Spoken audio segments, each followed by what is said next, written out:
दे धडक बेधडक आपल्या परिसरातील ताज्या घडामोडी, घटना, समस्या, विविध क्षेत्रातील सर्वदूर बातम्या पाहण्यासाठी लोकशक्ती लाईव्ह न्यूज चॅनलला सबस्क्राईब करा आणि नोटिफिकेशन मिळवण्यासाठी बेल आयकॉनला प्रेस करा।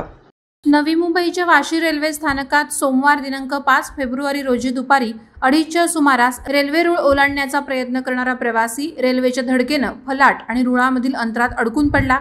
त्याला वाचवण्यासाठी प्रवाशांनी चक्क रेल्वे हलवण्याचा प्रयत्न करून त्याला बाहेर काढलं। लांबपर्यंत फरफटत नेल्याने जखमी झालेल्या प्रवाशाला रुग्णालयात दाखल करण्यात आलंय। कोपरखैरणे येथे राहणारा राजेंद्र खांडके वय वर्ष 48 हा रेल्वेने मुंबईला जात होता। लोकल पकडण्यासाठी फलाट क्रमांक 2 वरून 3 वर जाण्यासाठी भुयारी पादचारी मार्गाचा वापर न करता थेट 2 फलाटांमधील रुळावर त्यानं उडी मारली।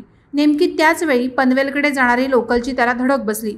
तो काही अंतरापर्यंत रेल्वेसोबत फरफटत गेल्याने फलाट आणि रुळामधील अंतरामध्ये अडकला गेला।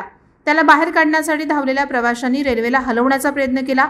एकीच्या बळामुळे रेल्वेचा डबा काहीसा वाकडा करून राजेंद्र खांडके याला बाहेर काढून तातडीनं वाशीतील पालिका रुग्णालयात दाखल करण्यात आलं। रेल्वेच्या धक्क्यानं गंभीर जखमी झाल्याने त्याला पुढील उपचारासाठी सायन रुग्णालयात हलवण्यात आलं। रूळ ओलांडण्याचा प्रयत्न करणारा प्रवासी फलाट आणि रूळ यांच्यामधील अंतरात अडकला होता।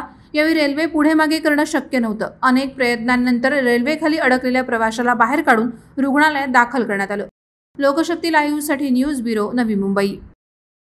अशाच सच्चाई दर्शवणाऱ्या बातम्या पाहण्यासाठी लोकशक्ती लाईव्ह न्यूज चॅनलला लाईक करा, शेअर करा आणि सबस्क्राईब करा।